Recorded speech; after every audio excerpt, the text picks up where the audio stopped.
Hello everyone, welcome to study with PS.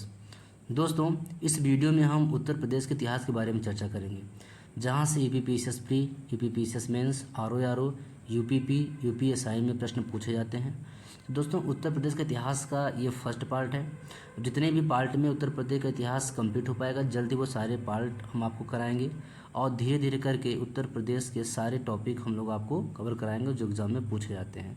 और दोस्तों, इसी चैनल पे आपको रीजनिंग की क्लास, इकोनॉमिक्स की क्लास, पॉलिटी की क्लास भी आपको मिलेगी और प्रीवियस ईयर में आए हुए क्वेश्चन भी आपको कराए जाएंगे। चलिए दोस्तों, हम लोग स्टार्ट करते हैं आज के सेशन को उत्तर प्रदेश के इतिहास के फर्स्ट पार्ट के साथ। तो जब इतिहास की बात चल ही रही दोस्तों, तो हम लोग देख लेते हैं इसमें कि इतिहास के बारे में। इतिहास शब्द का सर्वप्रथम उल्लेख अथर्ववेद में मिलता है। तो ये बात आप याद रखिएगा, ये इम्पोर्टेंट फैक्ट है बिल्कुल दोस्तों, इस चीज़ को याद रखिएगा। अगर क्वेश्चन पूछ लिया किसी एग्ज़ाम में कि इतिहास शब्द का सर्वप्रथम उल्लेख कहाँ से मिलता है, तो यह अथर्ववेद, जो हमारा वेद है, 4 वेद है, ऋग्वेद, यजुर्वेद, सामवेद और अथर्ववेद। तो ये आपका अथर्ववेद से मिलता है। ठीक है, आगे बढ़ते हैं। इतिहास संस्कृत के 3 शब्द, ध्यान रखिएगा, इतिहास संस्कृत के 3 शब्द से मिलकर बना हुआ है। कौन कौन से वो 3 शब्द हैं और उनका अर्थ क्या होता है? इति मतलब ऐसा ही, ह मतलब निश्चित रूप से, और आस का मतलब था से मिलकर बना है। अर्थात अगर देखा जाए इन सभी को मिला करके इसका शाब्दिक अर्थ क्या हो जाएगा? निश्चित रूप से ऐसा ही था। ये होता है आपका इतिहास का शाब्दिक अर्थ। आइए दोस्तों आगे देखते हैं। इतिहास के पिता हेरोडोटस को कहा जाता है। किसको? इतिहास का पिता किसको कहा जाता है? हेरोडोटस को कहा जाता है। अच्छा, हेरोडोटस को एक और पदवी मिली है जिसमें डेल्टा का पिता कहा जाता है। किसका? डेल्टा का पिता। डेल्टा का पिता भी किसको कहा जाता है? हेरोडोटस को कहा जाता है। अब आप लोग कमेंट बॉक्स में लिख के जरूर बताइएगा कि सबसे बड़ा डेल्टा उत्तर प्रदेश में सबसे बड़ा डेल्टा क्या है। ये आपके लिए होमवर्क है, आप कमेंट बॉक्स में जरूर बताइएगा। ठीक है, तो हेरोडोटस को डेल्टा का पिता भी कहा जाता है। आगे देखते हैं। इतिहास को 3 भागों में बांटा गया है। इतिहास को 3 भागों में बांटा गया है। वो कौन कौन से भाग हैं हम लोग देखते हैं। चलिए यहाँ देखते हैं। पहला, प्रागैतिहासिक काल, आदिऐतिहासिक काल और ऐतिहासिक काल। अब दोस्तों देखते हैं, प्रागैतिहासिक काल को हम पाषाण काल भी कहते हैं। पाषाण काल भी कहते हैं। अब पाषाण काल को 3 भागों में बांटा गया है, पूरा पाषाण काल, मध्य पाषाण काल और नवपाषाण काल। अब आ जाते हैं हम आदिऐतिहासिक। आद्य ऐतिहासिक को सैंधव सभ्यता और वैदिक सभ्यता 2 भाग में बांटा गया है। और फिर आ गया आपका ऐतिहासिक। अच्छा, थोड़ी सी चीज़ हम आपको यहाँ पे बता दें कि जो प्रागैतिहासिक काल होता है, अच्छा हाँ, इतिहास के जानने के 2 साक्ष्य होते हैं। एक होता है साहित्यिक। क्या होता है? साहित्यिक। एक होता है साहित्यिक और एक होता है पुरातात्विक। तो प्रागैतिहासिक काल में आपको सिर्फ पुरातात्विक साक्ष्य मिलते हैं, साहित्यिक साक्ष्य नहीं मिलते हैं, क्योंकि साहित्यिक साक्ष्य का उसमें ज्ञान नहीं था। अब आद्य ऐतिहासिक की बात करें तो आद्य ऐतिहासिक में साहित्यिक साक्ष्य और पुरातात्विक साक्ष्य दोनों मिलते हैं, लेकिन साहित्यिक साक्ष्य की बात करें तो सैंधव सभ्यता में जो लिपि मिली है वो पढ़ी नहीं जा सकी है, यानी कि यहाँ पे लिपि का ज्ञान अभी नहीं था, तो सिर्फ पुरातात्विक ही साक्ष्य यहाँ पे मिल पाते हैं। अच्छा, अगर ऐतिहासिक की बात करें तो ऐतिहासिक काल में साहित्यिक साक्ष्य और पुरातात्विक साक्ष्य दोनों मिलते हैं, और साहित्यिक साक्ष्य भी पढ़ा गया है। यहाँ पे साहित्य का ज्ञान हो गया था। ठीक है, लिपि को पढ़ने का ज्ञान हो गया था। चलिए, इसे कहते हैं ऐतिहासिक। ठीक है, इतनी जानकारी हो गई। आगे बढ़ते हैं। आते हैं प्रागैतिहासिक काल। प्रागैतिहासिक काल को पाषाण काल भी कहते हैं। अब पाषाण काल को 3 भागों में बांटा गया है। पूरा पाषाण काल, जिसकी जो अवधि होती है, जो जिसका काल है, वो है 25,000 ईसा पूर्व से लगभग माना गया है। लगभग 25,000 ईसा पूर्व से 1,000 ईसा पूर्व तक। 10,000 ईसा पूर्व तक। मध्य पाषाण काल का 10,000 ईसा पूर्व से 6,000 ईसा पूर्व तक, और नव पाषाण काल का 6,000 ईसा पूर्व से 3,000 ईसा पूर्व तक माना जाता है। अब आगे हम लोग बढ़ते हैं धीरे धीरे करके। अब हम यहाँ भी ये देखेंगे कि पूरा पाषाणकालीन जो साक्ष्य है ये उत्तर प्रदेश में किन किन स्थानों से मिला है, मध्य पाषाणकालीन जो साक्ष्य है वो उत्तर प्रदेश में किन किन स्थानों से कहाँ से मिला है, और नव पाषाणकालीन जो साक्ष्य है वो उत्तर प्रदेश के किन किन स्थानों से मिला है, ये हम आगे चर्चा करेंगे और वहीं से क्वेश्चन आपके बनते हैं। तो आ जाइए आपका पाषाण काल में पूरा पाषाण काल। अब स्टार्ट करते हैं हम पूरा पाषाण काल। उत्तर प्रदेश में पूरा पाषाणकालीन साक्ष्य कहाँ से मिले हैं तो देख लेते हैं दोस्तों। प्रयागराज में बेलन घाटी है, बेलन घाटी से मिला है। सोनभद्र में सिंगरौली घाटी से, और चंदौली में चकिया घाटी से। तो ये तीनों बिल्कुल याद रखिएगा कि पूरा पाषाणकालीन साक्ष्य कहाँ कहाँ से मिले हैं। तो प्रयागराज के बेलन घाटी से, सोनभद्र में सिंगरौली से, और चंदौली में चकिया से। अच्छा, अब बेलन घाटी की बात कर लेते हैं थोड़ा सा हम, ये इम्पोर्टेंट है यहाँ पे। बेलन घाटी के पुरातात्विक स्थलों की खोज व उत्खनन कार्य इलाहाबाद विश्वविद्यालय के प्रोफेसर जी.आर. शर्मा के निर्देशन में हुआ था।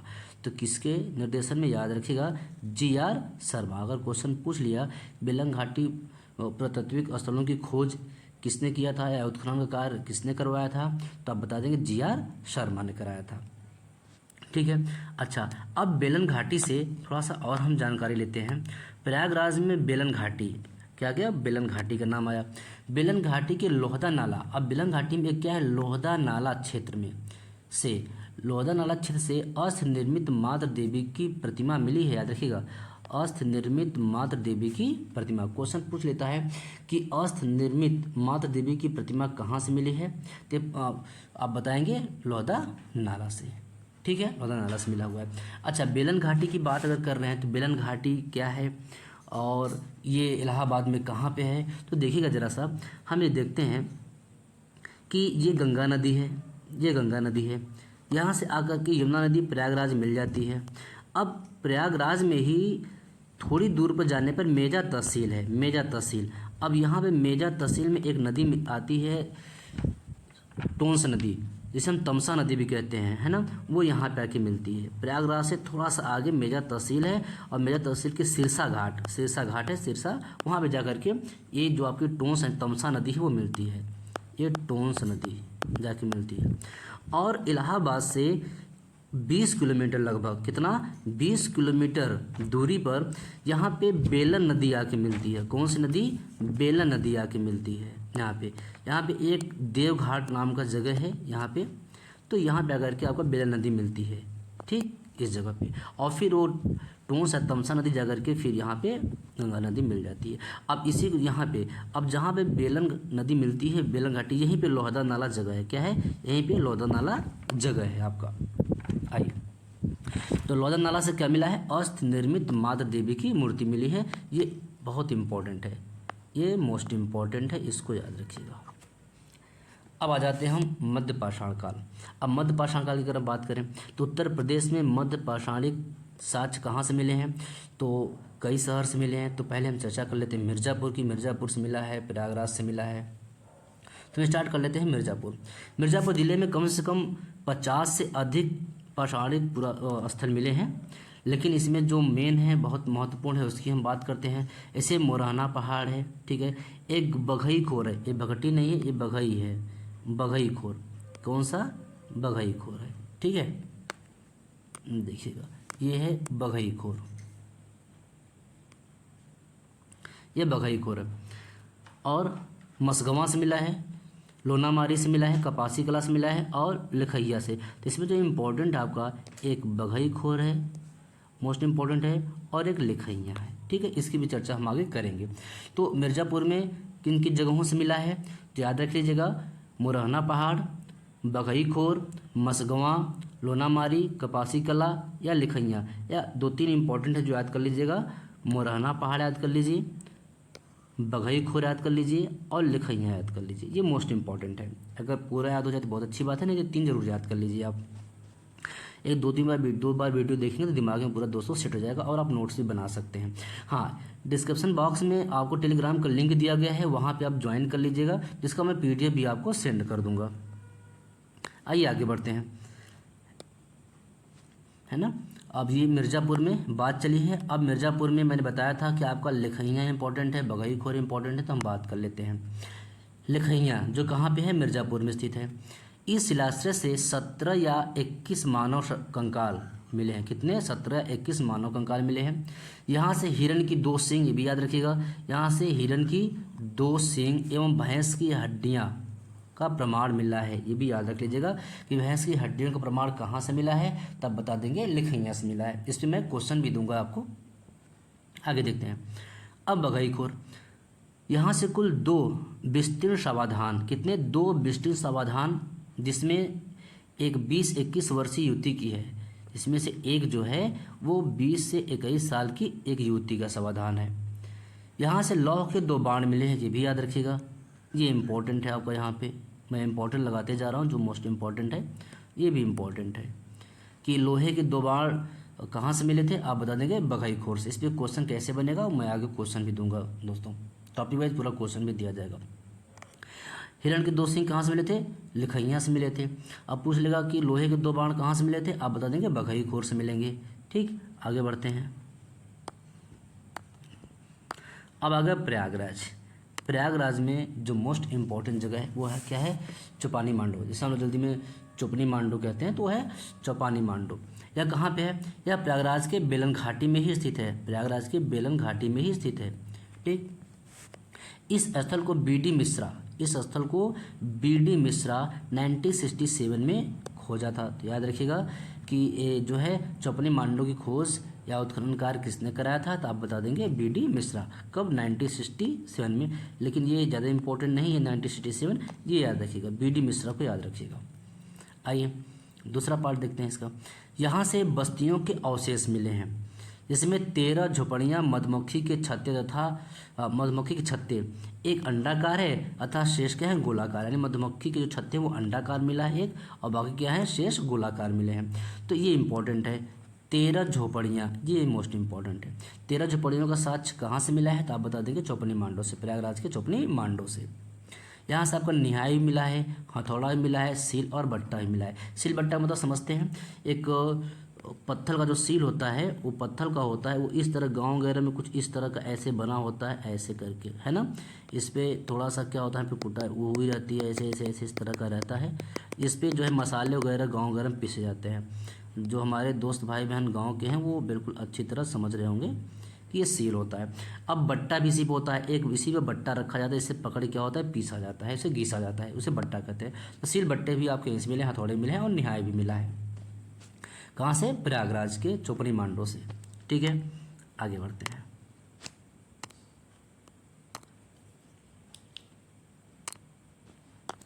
आइए दोस्तों आगे देखते हैं। अब आ गया संत कबीर नगर। क्या आ गया? संत कबीर नगर। अब संत कबीर नगर में लहुरा देव बहुत फेमस है। लहुरा देव से यहाँ से कृषि के साक्ष्य मिले हैं, यहीं से चावल प्राचीनतम साक्ष्य मिले। चावल यहीं पे क्या है, चावल के प्राचीनतम साक्ष्य कहाँ से मिले हैं, ये लहुरा देव से। संत कबीर नगर के लहुरा देव से चावल के प्राचीनतम साक्ष्य मिले हैं, याद रखिएगा, ये मोस्ट इम्पॉर्टेंट है। ये भी आपका मोस्ट इम्पॉर्टेंट है, मोस्ट इम्पॉर्टेंट। चावल के प्राचीनतम साक्ष्य कहाँ से मिले हैं, तो लहुरा देव से मिले हैं। ओके, यहाँ से गोलाकार गर्स, स्तंभ गर्त एवं चूल्हे के साक्ष्य एवं नाली का प्रमाण भी मिलता है। तो ये नाली का प्रमाण भी आप थोड़ा सा याद रखिएगा। नाली का प्रमाण कहाँ से मिलता है, तो आप बता देंगे लहुरा देव से मिलता है, जो कहाँ है, संत कबीर नगर में है। आइए अब यहाँ पे ये आपका प्रतापगढ़ के जितने भी जगह हैं, आपके स्थल हैं, वो मोस्ट इम्पॉर्टेंट है। क्या है ये? मोस्ट इम्पॉर्टेंट है, इसको बहुत ध्यान से देखिएगा। पहला है प्रतापगढ़ में सराय नाहराय। सराय नाहराय ये मोस्ट इम्पॉर्टेंट है आपका। इस स्थल को केसी ओझा ने, किसने? केसी ओझा ने 1969 में खोजा था। यहाँ से क्या क्या मिला है, 14 समाधान मिले हैं, 8 गर्त चूल्हे मिले हैं, स्तंभ गर्त झोपड़ी प्राप्त हुई है, ये याद रखिएगा। कहाँ से? सराय नाहराय से। और क्या मिला है यहाँ से, यहाँ एक कब्र में एक साथ 4 मानव कंकाल। अगर पूछ लिया कि एक साथ 4 मानव कंकाल कहाँ से मिले हैं, तो आप बता देंगे सराय नाहराय से। जो कहाँ पे सराय नाहराय आप अच्छी तरह देख सकते हैं। यहाँ से दोनों ओर धार वाली छुरी, यानी कि दोनों तरफ एक छुरी है जिस पे धार दोनों तरफ लगी हुई है, दो है ना, धार वाली छुरी मिली है, दोनों ओर धार वाली छुरी मिली है। असनिर्मित बाण मिले हैं, इतनी बात याद रखिएगा, लेकिन ये आपका इम्पोर्टेंट है। आगे देखते हैं महदहा, ये आपका भी इम्पोर्टेंट है। महदहा भी तीनों जगह, तीनों स्थल इसके मोस्ट इम्पोर्टेंट है। महदहा, महदहा से क्या मिला है? दो कब्रों से युक्तिगत समाधियों अर्थात स्त्री व पुरुष को एक साथ दफनाने का साक्ष्य मिला है। तो अगर क्वेश्चन पूछ लिया कि स्त्री पुरुष को एक साथ दफनाने का साक्ष्य कहाँ से मिला है, तब बता देंगे कहाँ से मिला है, महदहा से मिला हुआ है। ये मोस्ट इम्पॉर्टेंट है, मोस्ट इम्पॉर्टेंट है, इसको भी याद रखिएगा। यहाँ से 13 कंकाल मिले हैं, वह क्या पहने हुए हैं? कुंडल व मुद्रिकाएं पहने हैं। क्या पहने हैं? कुंडल और मुद्रिकाएं पहने हुए हैं। ठीक है, देखिए यहाँ से 13 कंकाल मिले हैं, उनके कान में क्या है? वो कुंडल व मुद्रिकाएं। भाई कुंडल कहाँ? कान ही पहना जाता है, कुंडल और मुद्रिकाएं पहने हैं, तो इसको भी आप याद रखिएगा। आगे देखते हैं और यहाँ से क्या मिला है? महदहा से सिंह का एक बाण मिला है। कछुए की खोपड़ी, याद रखिए कछुए की खोपड़ी की चर्चा अभी कहीं नहीं हुई है, तो कछुए की खोपड़ी भी आपका कहाँ से? महदहा से मिला हुआ है। महदहा से वधस्थल यानी बूचड़खाना, जहाँ पे पशुओं की बलि दी जाती है, काटा जाता है बकरियों को, है ना, भेड़ों को, उसे बूचड़खाना कहते हैं। तो ये कहाँ से मिला था? आपका महदहा से मिला था। 35 गर्त चूल्हे मिले हैं। सील लोढ़ा, सील लोढ़े की बात अभी मैंने किया ही है। स्तंभ गर्त अंगूठी मिले हैं, लेकिन ये बूचड़खाना याद रखिएगा कि बूचड़खाना कहाँ से मिला है, तब बता देंगे महदहा से मिला हुआ है। दमदमा, दमदमा से क्या मिला है?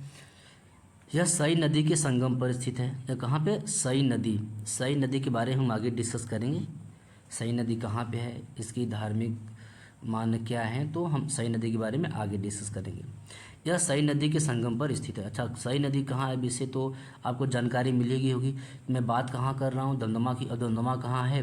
प्रतापगढ़ में है। तो सई नदी कहाँ होगा? प्रतापगढ़ में ही होगा, है ना। तो सई नदी के बारे में जब नदियाँ पढ़ाएंगे हम उत्तर प्रदेश का, तो उसमें बहुत विस्तार से बात करेंगे और डायग्राम के द्वारा हम समझाएंगे आपको। तो यह सई नदी के संगम पर स्थित है। कौन? दमदमा की बात कर रहे हैं। यहाँ से 41 मानव सावधान, ये मोस्ट इम्पॉर्टेंट है, कई बार एग्जाम में पूछा गया है, तो ये मोस्ट इम्पॉर्टेंट है। पूछा गया है 41 मानव सावधान के साथ कहाँ से मिले हैं, तो दमदमा से मिले हैं। अच्छा एक बात और, ये बात याद रखिएगा, हम किसकी बात कर रहे हैं?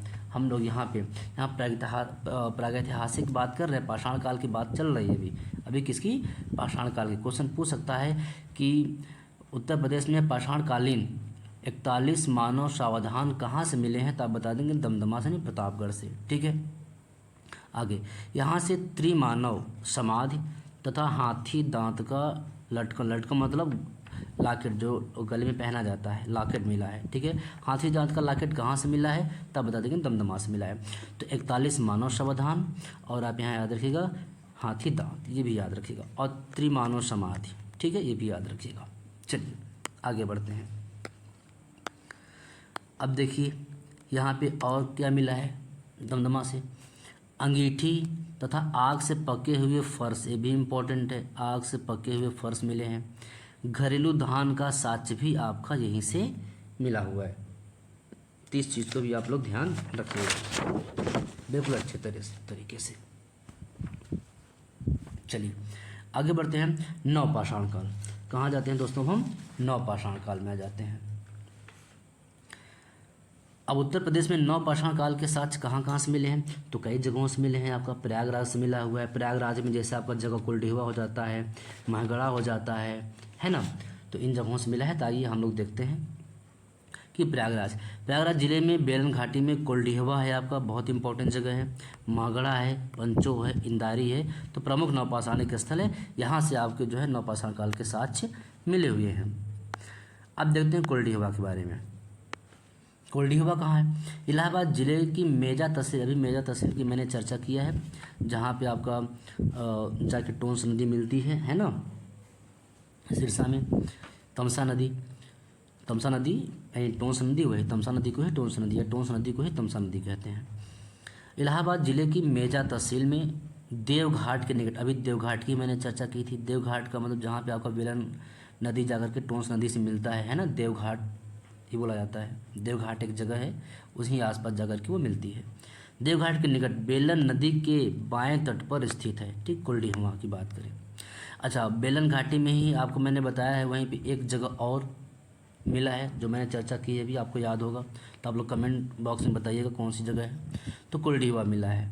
ठीक, यहाँ से धान की खेती किए जाने का प्रमाण मिला है। किसका? धान की खेती किए जाने का प्रमाण कहाँ से मिला है? कोल्डीहवा से मिला है। यहाँ से जली हुई धान की बालियाँ मिली हैं, ये भी याद रखिएगा। धान की जली हुई बालियाँ कहाँ से मिली हैं? ये कोल्डीहवा से ही मिली हैं। यहाँ से घास फूस से निर्मित वृत्ताकार झोपड़ियाँ भी मिली हैं। तांबे का एक चक्रफलक चक्की मिली है, इसको भी याद रखिएगा। सिलौटी मिला है, सिलौटी भी यहीं से मिला है। तो ये सब चीज़ें याद रखिएगा कोल्डीहवा। तो कोल्डीहवा का जो मोस्ट इम्पॉर्टेंट है वो क्या है? यहाँ से धान की खेती किए जाने का प्रमाण मिला, ये मोस्ट इम्पॉर्टेंट है। यहाँ पे इस बात को भी आप याद रखिएगा, इस फैक्ट को भी, ये मोस्ट इम्पॉर्टेंट है। ठीक है दोस्तों, तो ये था आपका फर्स्ट पार्ट का। अब आगे आते हैं हम महागढ़ा की चर्चा करते हैं। इसकी खोज 1975 या 1976 में हुई थी। देखिए यहाँ से क्या मिला था आपको? यहाँ से पशुओं का आयताकार बाड़ा, ये याद रखिएगा, पशुओं का आयताकार बाड़ा, या कह सकते हैं 3 द्वार वाला गौशाला मिला था। अगर क्वेश्चन पूछ लिया कि 3 द्वार वाला गौशाला या आयताकार बाड़ा कहाँ से मिला था, तो आप बता देंगे महगढ़ा से। ओके, आगे देखते हैं। सावा के दाने, सावा एक होता है ना जो खाया जाता है ना, चावल की तरह होता है वो सावा जो खाया जाता है, जो शायद व्रत वगैरह में लोग यूज़ करते हैं। सावा का दाना जो होता है वो व्रत वगैरह में लोग यूज़ करते हैं। यहाँ पे झरबेर है, ये सरबेर नहीं है, ये है आपका झरबेर, जिसको हम गांव की भाषा में झरबैल कहते हैं। झरबेर है ना, झरबैल, यानी कि जो बेर होता है, बेर तो बड़ा होता है, बेर के छोटा छोटा लाल लाल करके मार्केट में बिकता है, अभी कुछ समय सीजन में आ जाएगा। झरबैल आप गांव में पूछेंगे तो झरबैल नाम से कहते हैं। झरबैल की गुठियाँ, यानी उनके जो बीज होता है ना, गुठलियाँ मिला है, एवं 20 या 28 गोलाकार झोपड़ियों से संबंधित मिले हैं। ठीक, यहाँ से चिड़िया की हड्डियाँ मिली हैं। किसके? चिड़ियों की हड्डियाँ। अगर पूछ लिया चिड़ियों की हड्डियाँ कहाँ से मिली तो आप बता दें महागढ़ा से मिला है ना। झरबेर की गुठियाँ कहाँ से मिली हैं? महागढ़ा से मिला हुआ है। ठीक है दोस्तों, तो ये रहा आपका इतिहास का फर्स्ट पार्ट, जिसमें हमने आज डिस्कशन किया है आपका एक पार्ट किसको? पाषाण काल में पूरा पाषाण काल, मध्य पाषाण काल और नवपाषाण काल, ये तीनों हो गया। आगे हम आएंगे नेक्स्ट पार्ट लेकर के आदि ऐतिहासिक में सौंदर्य सभ्यता के बारे में डिस्कस करेंगे और वैदिक सभ्यता में। उसके बाद अगले पार्ट में आपका ऐतिहासिक, ऐसे धीरे धीरे करके सारे इतिहास को हम आपको पढ़ाएंगे। जो आपका यूपी का इतिहास है, सिर्फ याद रखिएगा यूपी के इतिहास को हम डिस्कस करेंगे। तो बस दोस्तों आज के लिए इतना ही। हाँ, अगर आपको आज का वीडियो सेशन अच्छा लगा हो तो दोस्तों शेयर कर दीजिएगा, लाइक और सब्सक्राइब जरूर कर दीजिएगा आप लोग। आगे फिर मिलते हैं नेक्स्ट वीडियो में, तब तक के लिए आप लोगों को बहुत बहुत धन्यवाद। हाँ, आप लोग डिस्क्रिप्शन बॉक्स में चले जाइएगा, टेलीग्राम लिंक दिया गया है, उसको ज्वाइन कर लीजिएगा। उसमें मैं पीडीएफ भी प्रोवाइड करवा दूंगा और उस पर आपको क्वेश्चन के क्विज भी आपको मिलते रहेंगे और भी कुछ इंपॉर्टेंट चीज़ें आपको करंट अफेयर करके मिलता रहेगा। ठीक है दोस्तों, धन्यवाद, टेक केयर।